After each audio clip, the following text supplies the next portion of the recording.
Cascade Hoops Talk, Billy D here. Hey, if you're an NAIA basketball fan, and obviously you are if you're listening to this show, I want to tell you some of the things Cascade Hoops Talk offers. Obviously, you can get the podcast anywhere podcasts are available, Cascade Hoops Talk. Go to Twitter at Cascade Hoop Talk. Also, go to Facebook at Cascade Hoops Talk.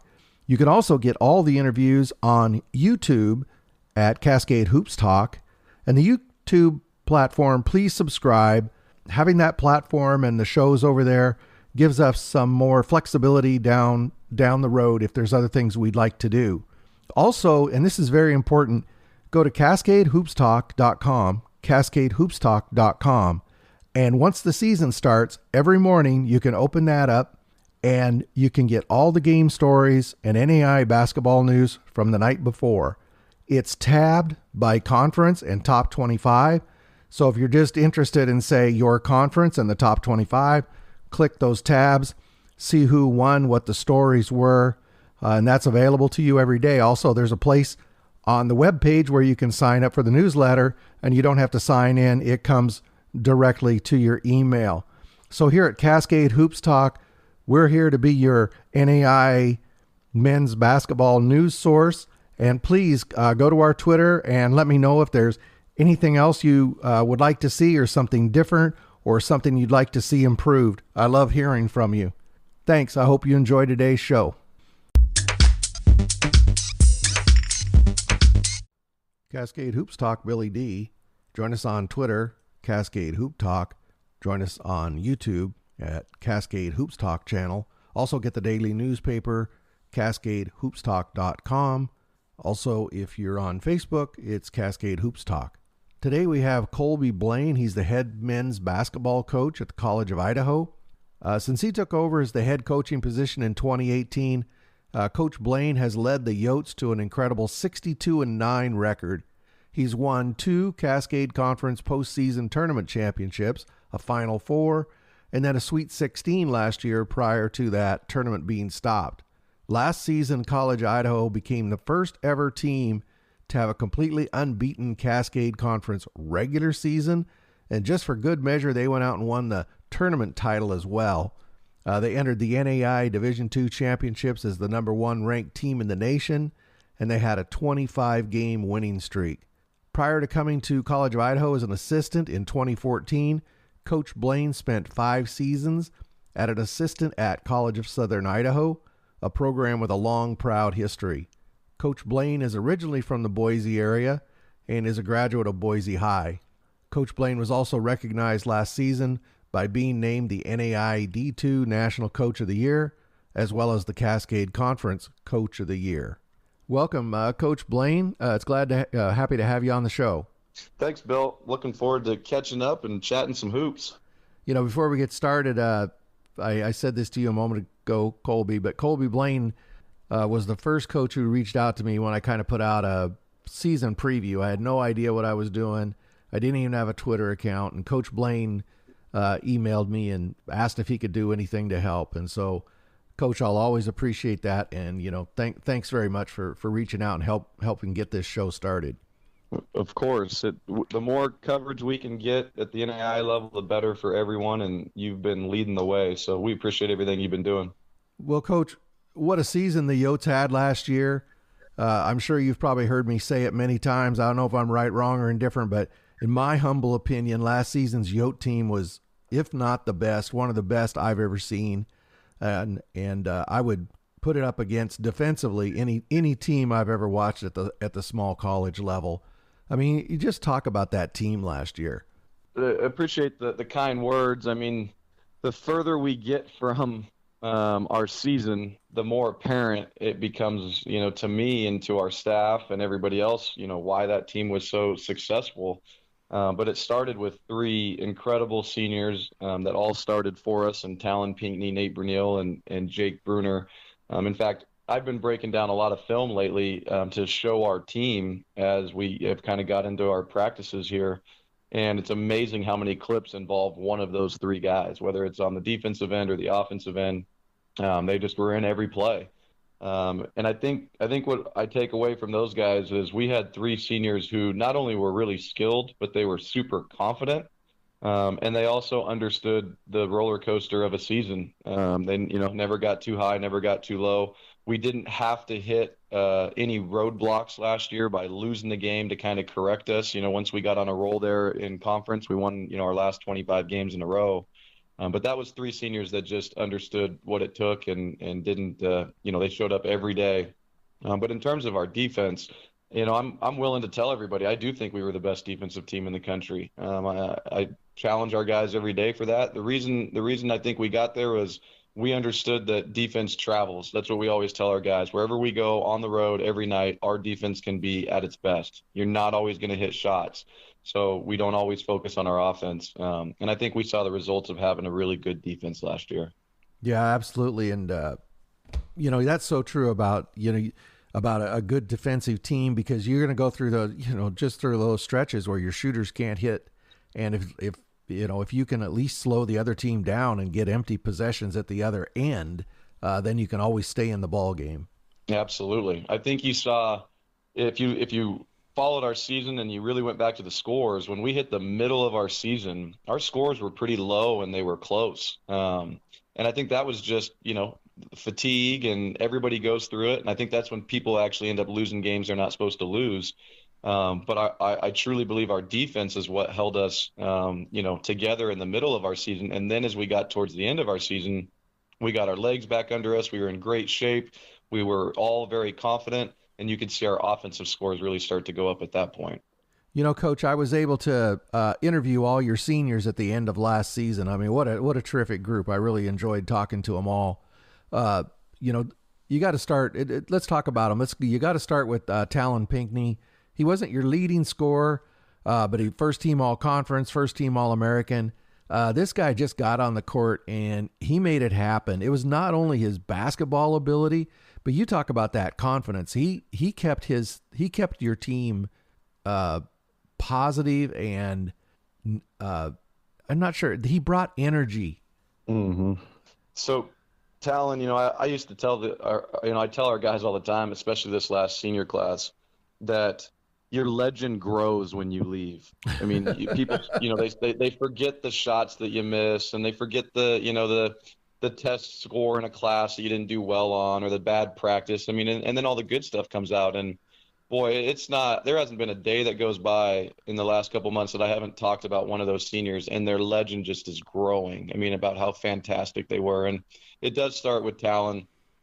He, in my opinion, I've coached 14 years. I got to coach a young man named Pierre Jackson, who was drafted into the NBA in 2013, played at Baylor, played at College of Southern Idaho as junior college.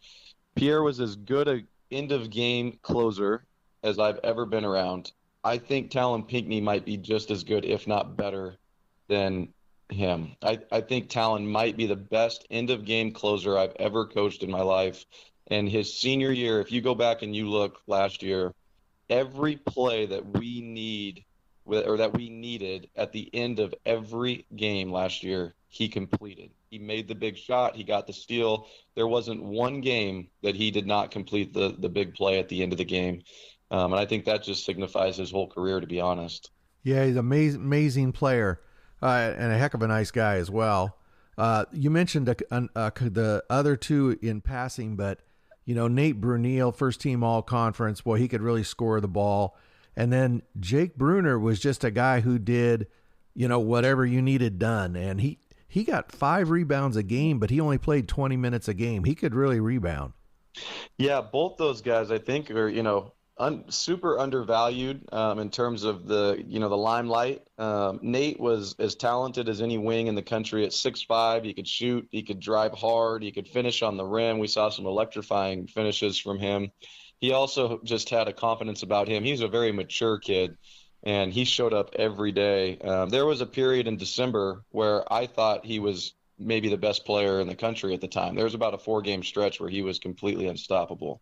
And then Jake Bruner, the easy way to explain Jake Bruner is he's the all-time winningest player in the history of our program at the College of Idaho, 125 years.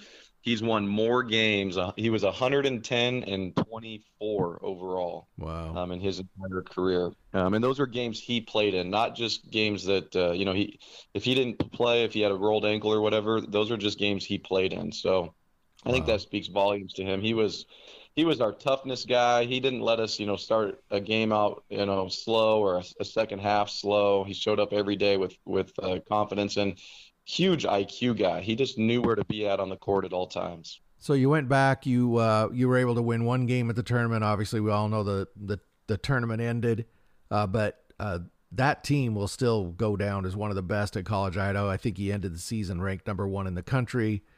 Colby, you were coach of the year. It's a season your fans will talk about for a long, long time. But now the clock rolls over. This season, the cupboard's not bare, though. You have many seniors coming back that have played big minutes. Connor DeSagne, Ricardo Time, Jalen Galloway. Can you just talk about some of your returning seniors? Yeah, so I'm super excited about our year. Of course, we did lose 3 incredible seniors, but we brought back 11 returners off of that team from last year, and there is absolutely no substitute for experience. I can tell you that. I can already see it in our first couple team functions, is that our culture is just getting stronger. Our concepts on the court are getting stronger because we have 11 guys that are telling the stories. They're leading the way. And so you just can't put a price on that.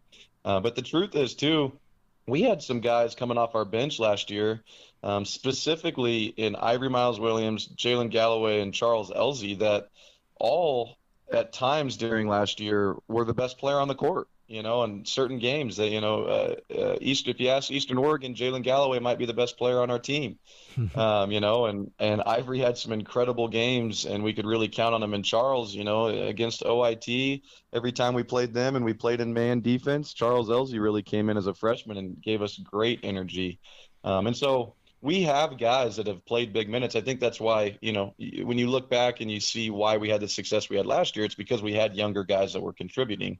And so I'm excited about this year's team. I really think we can pick up where we left off. Of course, there's going to be some, we're a little young at some other positions, at different positions, but those are things we'll learn. And the talent's there, the culture's there. And I know the guys are hungry to prove what they did not get to prove last year at the end of the year. Well, I know, you mentioned some of them, and, one guy I want to talk about a little bit is Ricardo Time. That guy can flat shoot the ball, 45% from the 3, and he's just so smooth and cool. What a weapon. Yeah, the funny thing is, when we were recruiting him, what I fell in love with about Ricardo was the intangibles that he has. He can really rebound. He's a good passer. He snaps his passes. He's long for a shooting guard. And so it was a lot of these intangibles that I really fell in love with. And then, obviously he was coming in as the 4th leading scorer in the state of California junior college ranks. So I knew he could shoot, but pretty impressive to come in as a junior and hit 70+ 3-pointers at 45%. He's a real weapon. And I know, coming in this year, he's going to have a target on him. He'll be, a focus on the scouting report. And so he's certainly going to have to grow his game and understand that people are going to target in on him. But any guy that can shoot over 45% is always impressive. And he had a great junior year. Yeah. We joked a little about Jalen Galloway. I can't believe he's going to be a junior.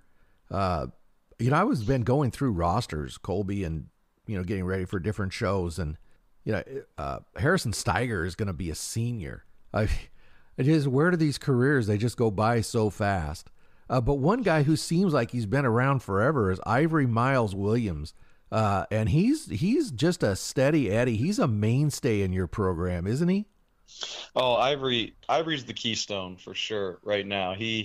Ivory's one of the most fair human beings I've ever met in my life. And what I mean by that is he treats everybody with ultimate respect and kindness. And he always, he is by far a leader because he understands, how people work, and he understands how to include others in anything that's going on. And so we've really enjoyed him from that standpoint of being just a great leader and a great guy, but his game has really improved over the last couple of years. And he's really done a nice job with his body. I mean, he is a strong 6'3", 220-pound forward right now. I mean, he is, and he's, 22 years old. He's a strong dude. And so that's been fun to see, but he's got an interesting game that I don't think a lot of people really value in the recruiting process, where he's not, his main thing is not to shoot, but he's got a floater and a post game that is hard to guard. And the way we like to play,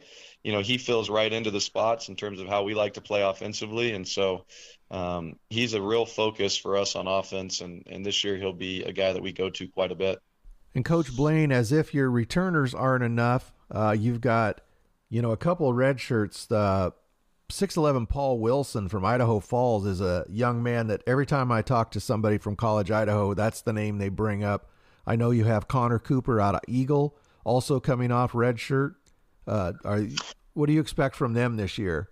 Yeah, so it's great to be able to redshirt a couple guys with our lineup last year, knowing there wasn't a lot of playing time there. The redshirt's always a great option, if people can do it. But our big 6'11" guy, Paul Wilson, had a great redshirt year, had a really good summer. It always takes bigger guys longer to develop. And we've seen the benefit of Paul just over 1 year. He's really starting to get on the rim pretty easily now in terms of finishing with dunks, which is exciting to see. But Paul's the reason we loved him from the start was it's not about his size, really. Everybody gets infatuated with size, and size doesn't mean winning. It looks fun, but it certainly doesn't, mean that you're going to win games just because you're tall. So what we fell in love with Paul was not that he was 6'11". Of course, that's a bonus, but he's a great passer. If you saw, in high school, a lot of big guys get doubled all the time. So he learned how to pass. So he fills into our system really well, where he's a great passer, but he also is very coordinated and can move laterally, which is huge for us defensively. We want guys that can move laterally. We don't just want guys that are, quote unquote slow, for lack of better terms.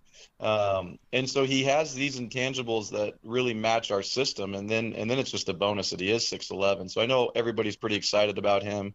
The other thing about him too is he's 260 pounds, and it doesn't matter what you try to do. 260 pounds is pretty hard to move when you get him in the right spot. So, right. So we're excited about that. And then Connor Cooper's a guard from Boise here, had a great redshirt year, really helped bring some energy to us. I expect him to be an energy guy this year, and he'll fill in where he can. And Colby, I know you're still looking at your roster and deciding how your roster is going to lay out this season. But you were able to go out and get a couple of excellent high school prospects, Idaho guys, Tyler Robinette, and then as well as Johnny Radford. Can you just talk about those two?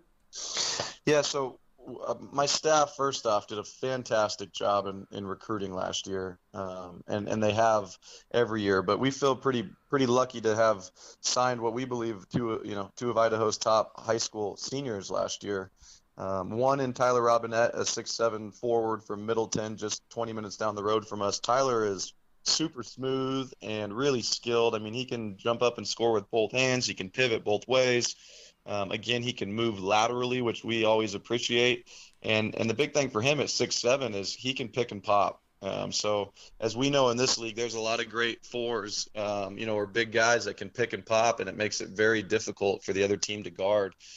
So I think Tyler's ceiling is through the roof. I think we're going to see his name quite a bit. Of course, like I said earlier, it always takes big guys, a little longer to develop. And I think his strength and conditioning will come as he gets older here. But Johnny Radford from Wood River High School, our scoring guard kind of combo. We've got him playing some point and some two as well.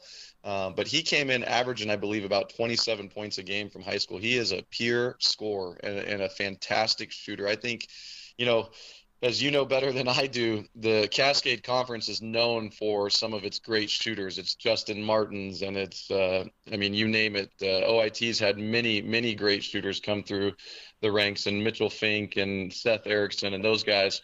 I think Johnny Radford's going to be on the list the next couple of years where people are going to be saying, holy cow, how did he make that shot? Because he just has a great feel for shooting from the perimeter, and and can do more than just shoot. He can really put it on the ground and pull up as well. So super excited about both of those guys, especially being local Idaho guys. I think they can help us right away, and I think they'll be great players in the future. And then you have a Division I transfer, a Seattle guy who came down from Eastern Washington, Elijah Jackson. He'll play as a junior this year. Again, I know you're setting your roster, but he comes in at junior eligibility. Yeah. So Elijah felt, or in the recruiting process, we felt we needed some athleticism and losing Talon and Nate at the guard positions. And so that was one of the biggest things we were pinpointing, was a longer wing that had some athleticism. And Elijah popped up on our radar at the beginning of the new year in January, and he just matched everything that we wanted. He's a fantastic kid, huge culture guy, lots of energy, but two is he's an elite athlete. And one of his former coaches at Eastern Washington even told me in the recruiting process, they thought that he might be the best athlete in the Big Sky. Not just, on their team, but in the conference. He's a triple jump and long jump champion, state champion in Washington. And so his pure athleticism will immediately impact the defensive end for us, which is, as you know, that's what we hang our hat on. He is a fantastic athlete laterally, forward, all that stuff. He can get on the rim in a hurry.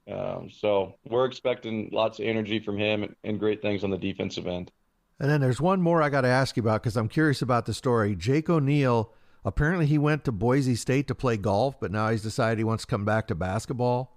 Yeah, well, we thought we had to get our short game a little better if we were going to have a chance, at the national championship. So actually, it's probably myself and our coaching staff needed some lessons is what it was. But no, Jake actually was a great player in high school, basketball-wise. He was the conference player of the year at Fruitland High School in his junior year, and then he ended up breaking his ankle in his senior year. So he missed almost half their season, played about the last 10 games, lost in the state championship, but wasn't quite healthy his whole senior year. And so he ended up kind of going with golf. He's a fantastic golfer. In fact, he's going to split time with us here at the College of Idaho in golf as well. And I think according to his scores, he might be one of the best golfers in the conference. But he ended up, deciding that he wanted to get back to a team sport. He loves golf and he's good at it, but he really missed the camaraderie of team. And so we had already recruited him and he knew our culture. And so that was an easy fit for us. And we were excited to see him come back our way.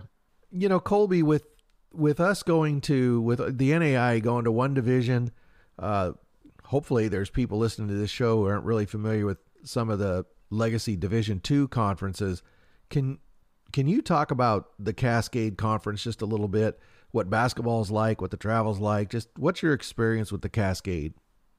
Well, yeah, that's a good point. I mean, I do hope that the D1s are listening, and I know that obviously the Cascade has a great reputation, but all the D2s, along the way, the ones we see at the national tournament, they're going to be, great competitors coming together as one division. But the Cascade is tough, and it's easy to just say that, but we play Friday, Saturday nights. That's super tough. Not many conferences in the country do that. And that's hard on the bodies. You got to have deep teams, and you got to have guys that are strong and well conditioned to make it through Friday, Saturday nights. We do have long bus rides. Our shortest bus ride is 2.5 hours. Our longest bus ride's 9 hours. So we do have some good bus rides, which, to be honest, I love. I think it builds chemistry, but it does wear on the body. You don't get a whole lot of nights off. Even with some of our lower end teams, maybe that aren't winning as much, they still are challenging us. We don't have teams in this league that quit. Everybody plays hard. Everybody has great coaches that have great systems. And so it is a haul. It's challenging. And now that we add in Lewis and Clark State, coming over from the Frontier Conference, who's ranked top 5 in the country right now, it only gets harder. We certainly have no nights off. But something I think is important to note, like just for us, we play the Frontier Conference quite a bit, which was originally a Division I. And in our last 7 years, we were 18-4 against the Frontier Conference. Wow. And so, between Division I, Division II, yes, there are good teams at both levels, but I think our transition will be pretty smooth. We have great players and great teams. Coach Blaine, I think last year we talked about this a little bit, but, I want to talk a little bit about your basketball philosophy. Let's start with defense. You're known as a kind of a defensive coach. Whenever anybody in the country talks about NAI teams defensively, College of Idaho is always one of the first teams that comes up. Can you talk about your defensive philosophy? For example, everybody knows you play a zone, but is your philosophy to pack the paint, stop the three?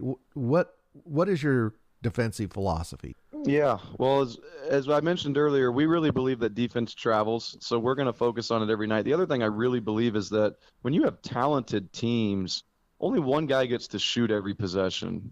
Everybody gets to play defense, though, and so I think in developing talented teams, you have to really get them to buy into the defensive end because everybody can participate there. And I think when you do that, when you have super talented teams, I think you get great results. And so that's why we kind of hang our hat on defense. But, we have been playing this matchup zone for the last 3 years. And I certainly plan for it to be part of our package this year. The point of the zone is, and we call it a matchup because there are a lot of man principles to it. And our whole point is that we're literally just setting up our players to put them in the best position possible when we do go man. And that won't make a lot of sense to everybody that's listening, but when you play us, you realize, like, okay, it is a zone, but there are a ton of man principles. And so really we're just using this zone formation to, put us in the best possible spot to guard people in man defense. And someday I'll have to break it all down on a clinic video or something, but it's become pretty fascinating. Our guys love it. What it really does is it's hard to get any open layups because we have our middleman in the zones taking away the basket. It's hard to get any open threes because when the ball goes to the high post, a lot of times we're matching up, and so you can't just kick it out to a wide open 3-point shot. And then at the end of the day, the zones just don't foul as much. And so we're not putting you on the foul line as much as we would in man. So if you can take away those three things, it's really hard to score. And I think we've seen that, in our scores over the last couple of years. We're able to hold high-scoring teams to a very low amount of points. Mm-hmm. And what about on the offensive side of the ball? What's your philosophy there? What are you trying to accomplish? Obviously, you're going to score the ball, but you know what I mean. Well, yeah. Do you want to go deep in the clock? Yeah. I tell our guys all the time, I just like guys who score. I just like guys who put the ball in the hole. Don't ask me so many questions, That's kind of my offensive philosophy. But, we're a motion team. We have a lot of sets. I don't like to run a lot of sets, but we have them in. I think there's benefit to understanding the concepts of them. But we're motion. And I had an old coach, one of my mentors, Jeremy Cox, who's the associate coach at Boston now. He used to always tell me, don't fall in love with an offense. And what he meant by that was don't fall in love with something that you can't guarantee you're going to have the players to do. If you have a 2-post offense that's all ball screens and one of your posts gets hurt, then what do you do? So His point was run motion. Everybody can run motion. And so, we're really big on a couple concepts. We love to post up all of our players. We like to push and transition and take some risks. If we know we're defending well, I'll let our guys take some quick threes in transition. So for us, it's concept based. Yes, we're going to take some risks. Yes, we're going to post up our players quite a bit. The other big thing we've fallen in love with is offensive rebounding. We found out that the offensive rebound was our highest points per possession on any offensive action last season. So it sounds kind of cheesy, but it's like, well, geez, just throw the ball up at the rim, offensive rebound it, and we'll score. Mm-hmm. But that's our philosophy. Is like, hey, it's intangible. Like, we're going to do the little things. We're going to move the ball in motion, but we're going to go offensive rebound. And so that's kind of our philosophy. We don't have this offense that's like, hey, when they do this, you do that type thing. It's more just emotion. We let our guys play, and I think we really try to teach our guys and educate our guys on the difference between good to great. That's where we spend a lot of time is, yes, that might have been a good shot, but we're going to really educate you on how to get a great shot. And so we found a lot of success. We found that as the year goes on, our offense really picks up towards the end of the year. People have a hard time guarding us. So in the preseason national poll that came out, you're 8th in the nation, the first combined poll, 2nd in the Cascade, behind a Lewis Clark team that at least on paper looks loaded. What are the keys to the Yotes having a good season this year? Well, first things first, and it's the answer for every season. But the team that stays healthy is going to end up, having a great year. And I know there's some Cascade teams that experienced that in the past, in OIT and Northwest last year. We were very lucky last year to have all 15 of our players healthy at the end of the year. So not only were we deep in games, we had fantastic practices, and so that's always my quest every year: is how can we keep our guys healthy?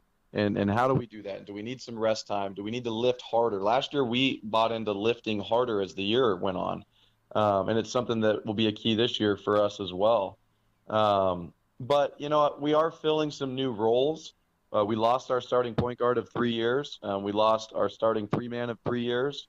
And so we will be filling some roles. And I think the number one key for this team in terms of, having success outside of all those things that we talk about every year is we need our guys to focus on just making the right play, not coming in and thinking they have to do something special at these new positions where these new minutes have shown themselves. We don't need guys to come in and be flashy and try to increase their, points per game or whatever. We need guys to come in and make the right play because we have talent and we have depth and we have a great system. And so we just need guys that can show like, hey, I don't have to be Talon Pinckney. I don't have to be Nate Bernil or Jake Bruner. I can be myself, and I just got to stay within the system. And so that's what we're going to push our guys quite a bit is, hey, let's just continue to get better at making the right play. Well, Coach, you've got to be excited. It sounds like it's going to be another great year of college Idaho basketball. I know your fans are excited. I just want to wish you luck as you're beginning practice now, getting ready for the season. And Colby, thank you again for being on the show. I always enjoy talking to you, and just thank you very much. You bet, Bill. I appreciate it. It's got me excited right now just talking about our team and talking about the season, and I can't wait to get on the court with these teams. As you've probably already seen our schedule, we open up the season at OIT and at Southern Oregon, so it'll be a heck of a deal for our conference and for us to open up on the road like that. Yeah, surprisingly, Coach Blaine, I did notice that. Yeah.